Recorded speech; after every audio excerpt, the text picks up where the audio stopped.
out, in. That's out. To in, to in, to... No. I can't even do a patch anymore. You crazy mother...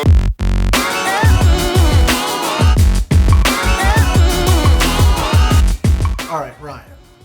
So, just to tell you, the Recorderman Technique and Recorderman, the name, were both invented on one of my sessions. And here's how it went. So I'm at Village Recorders with Eric Greedy, who was recording for me. I was the producer. And we were recording a band called Hazy Malaise. And the drummer in that band is really, really great. And Eric says to me, you know, this was Mixerman was blowing up or had blown up or whatever, and so like we were constantly laughing about the internet and attacks on Mixerman and all this stuff. And this I'm is like, all the Daily Adventures stuff. Yeah, post Daily Adventures. And, and Eric, I'm like, Eric, well, you should be Recorderman. And so he's like, he comes to me with this technique. He's like, I got this technique I want to try on this session. And you know, as an engineer, you gotta work with the producer. So I was a producer, I could make the decision. So I'm like, okay, what's your technique? He tells me about this technique with 4 microphones on the drums, basically, right? Not including room mics, but we didn't use room mics in this case because we were in Village A, and there's not a lot of action in that room. It's kind of a small room. We wanted it that way. We wanted kind of dead, tight sound, right? So he tells me about this idea where, you know, he sets the microphones, the overheads, such that they're equidistant from both the snare and the kick. The thinking being, and it's measured out, the thinking being that if you get those equidistant from the 2 overhead microphones, then they will appear dead center. Yeah. And so a lot of times what we're dealing with is if you set the overheads like this, your snare is offset, right? And so a lot of times we have the snare mic to boost the snare, but if you don't want to boost the snare a lot of times, and you're using a lot of overheads, that snare will pull to the left slightly. And a lot of times we want that snare right down the center, right? Yeah. So he tells me this idea. I'm like, yeah, it's a good idea. So he sets up 2 4038 Coles 4038s, the ribbon microphones. He sets them up equidistant. We wanted a tight sound, so they were only 2 sticks away from the snare drum in measurement. Oh, wow. Okay. And it's a lot closer than I would have. Very close. Okay. And this drummer, just to tell you, is super balanced. So Dan Fidel's the drummer, and he's a great drummer. Plays in super balance. If you here's the thing, the more the drummer plays in balance, the less microphones you need to capture his brilliance. Right. Okay, so when we add microphones all over the drum kit, it's to help with the balance. Now, as an engineer, when I worked for producers, I put microphones on everything because I didn't want a producer calling me up pissed off that I didn't mic a particular drum. He could use it or not use it. It doesn't matter. Yeah. I'm going to make it so it works in a bunch of different ways for the producer so that I'm not tying their hands to the point. That's what makes me valuable as an engineer. I'm delivering them something they can use. 90% of the time, they can use it exactly as it is, but I give them options. Yeah. Okay? That's smart. If I'm working with some producers that are totally open and aren't risk adverse, they might be down for using less microphones or whatever.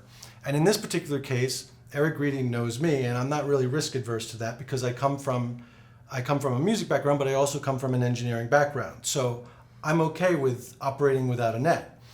And so I agreed to this, to Eric Greedy's technique. And we went online during this time, and I remember we were fighting with Alpha Jerk and whoever else on Gear Sluts, and he came up with this technique. And since he wrote about this technique, it has gotten so, it's like a game of telephone. It's gotten so distorted and altered over time. You read online, people saying, I used the Recorderman technique, and then you read it and you're like, that's not the Recorderman technique. So I would say, if you would like, if you're interested, I can demonstrate for you and actually set up the only true Recorderman technique that was invented on my session with me. So this is from the horse's mouth, almost, because Eric was actually Recorderman. Yeah. But I made him Recorderman, so let's not forget that. Because you're Mixerman. Because I'm Mixerman. And so I can anoint as Mixerman, and I anointed. And so we don't have Cole's 4038s, but we do have ribbons. So let's use ribbons. Uh-huh. We'll use a snare mic, a kick mic. We'll put a snare under Yeah. too. So now you don't need those. If the drummer's super in balance, you don't need those booster mics. But I do have some measure of risk adverseness, I suppose. And, you know, I want to have some control over the kick and snare, usually. Yeah. So, you know, a lot of people, you know, they talk about, you could go online, they talk about recording drums with two microphones because they only got two inputs or two mic pros Right. or whatever. Yeah. That's a whole other ball game. Yeah. The Recorderman technique will not necessarily work in those situations because if the drummer's out of balance, it doesn't work. Yeah. And in that case, you're trying to find the places that create the balance with the two microphones that you have by finding sweet spots, the spots that accentuate the things that he's playing too soft and bring down the things that he's playing too hard, right? Yeah. So, but with a great drummer, go ahead. So the original session, it used the spot mics, like the close mics, or was it? Fuck if I can remember. I'm sure, I guarantee I used a kick and a snare. Yeah. It's Which is- unlikely that I didn't ask for a bottom snare So mic. it's totally different. The way that I learned it, the way that I looked this stuff up on the internet, people were saying just two mics, this and that. This is how you do it. But you're saying that you actually used close mics. We needed to put a Yeah. kick and a snare in there, yeah. Yeah, and I'd agree with that. I always think that the kick is never loud enough in Recorderman. It just never sounds quite right to me. So Well, if you're going to use just two mics, like, first of all, I'd be more inclined to hang one over and one anywhere else in the room to pick up the low end information. yeah, And you know, the upper above, you're going to collect a lot of high end information. yeah, Lower, where the low end information travels, you're going to pick up more of the low end information. So if I only got two mics, then I'm going to be really, really creative maybe with cut out here somewhere. wherever. And then I'm going to have an assistant moving the microphone all Okay. over the room until I find a focus point that's in balance with Right. the drummer. And we can do something in regards to that. But right now, let's assume we've got a great drummer in balance and we have actually 4 inputs into our recording system. Okay. And try and recreate the Recorderman technique that was made on my session in 2003 at the Village Recorders. Okay. Sounds great. So let's check it out. All right, cool. Basically, the trick is to get it equidistant from the snare, Uh-huh. to get it equidistant from the kick drum.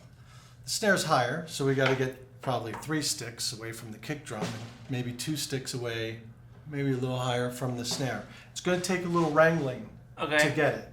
Okay. So we can maybe stop the cameras and do our wrangling and see if we can get this so that the microphones are equidistant from both. And then, So you just use sticks. or string. String's Or probably string. easier, but string's not usually round, sticks usually are, so I use sticks a lot of times. And you know, you're ballparking it. It's surprising just how center the image is, though, when you do get it right. Mm-hmm. So let's see if we can get these ribbon microphones so that they're gonna put these in the center. So right now we are 2 from the kick. We should go a little higher, I think. But we're 2 from the snare. I'm gonna get string. String does probably make things a little easier. How the hell do you get it so it's equidistant from both? I think here. Well, this mic's got to be back. It does have to be back. Right, it 'Cause- has to be back here. But That's right. where did you measure from the kick? Is the important part. I don't remember. We're gonna figure that out right now. Okay. We just gotta play with it. Here's what I do. I pinch it. I go up to the first mic. I make an A-frame, and then I just go until they're both the same. Not only is this equidistant from the kick and the snare, but we've got this one over the toms. Each one is over the individual toms. So now, because we don't want to boost the toms, we're trying to avoid. Right. They're pretty balanced. Yeah. Yeah. It's a bit of a bitch to get it so that They're kind of over about the same. They're not completely over the toms, but they're just slightly. So yeah, this has a really good chance of sounding really great. Okay, cool. So we've got a kick drum mic, we've got a snare drum mic, we've got a bottom snare we're going to use. So let's pull up some tones.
I think this was a success.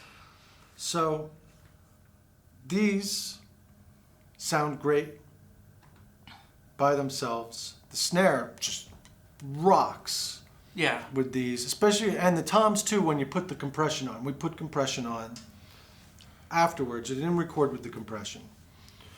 Normally I'd record with the compression, but you know. I would say that you could take these two mics and that kick drum mic, and with those three mics, you've got a good balance. I would say that with the snare, particularly the bottom, and with the room mics that we had, that that's a really well balanced, roomy, big sound. Yeah. I mean, these mics here I really like as a ribbon, because I think large diaphragm condensers, it's just not enough meat low end, you know, it's just not thick enough. I agree. But I like the ribbons a lot. It does a really good job with the snare. The darkness of them knocks down these cymbals, so you're getting a lot more tone out of the heads in comparison with the cymbals. Yeah. That's why I like ribbons on drums, you know. And these ribbons sound great. So, but I think overall this was a very successful exercise. And this is the Recorderman technique here. So we're equidistant from the snare as much as we can from the kick. And you really need to boost the kick anyway. And the reason you need to boost the kick is because it's low-end information and you really need to have some proximity to the kick drum in order to pick up that real low-end information and the sock of it. And if you listen to the old recordings where they really did just mic drums with one kick, you don't hear much of the kick drum in those, right? So that may have something to do with it. And a lot of times the bass would pick up where that was. Now, I know that some people will probably comment below that the kick sounds like it's pulling to one side. I mean, how much would you worry about that? I wouldn't worry at all about that. I mean, I think maybe if we futzed with this a little bit more, we could get it so that both were dead center. Yeah. But I think for this exercise, given that we really would have to boost that kick anyway. I would not be satisfied with just these two microphones. Yeah, I agree. That's not that big a deal. I mean, listen, I've recorded hundreds of kits where the mics are, you know, like this, and that snare is underneath one mic and not underneath the other. Yeah. So that snare is going to get pulled, and the kick, right? Yeah. But for rock productions, a lot of times we put that kick and that snare so in your face in the mix, and we don't want cymbals or, you know, sometimes we pull those cymbals down, especially in the hard rock stuff, you know. Yeah. And so you don't have to worry too much about the pull. Yeah. But if you're recording something where you really want more ambience and you want more overheads, and you're just using the kick, you're just using the kick and the snare to boost, well, then I think that this is a superior technique for that. Yeah. I thought this sounded really great. I mean, obviously, comment below. So let me know what you thought of this technique and what you liked about it, and if you didn't like anything about it, we'll be hanging out in the comments below.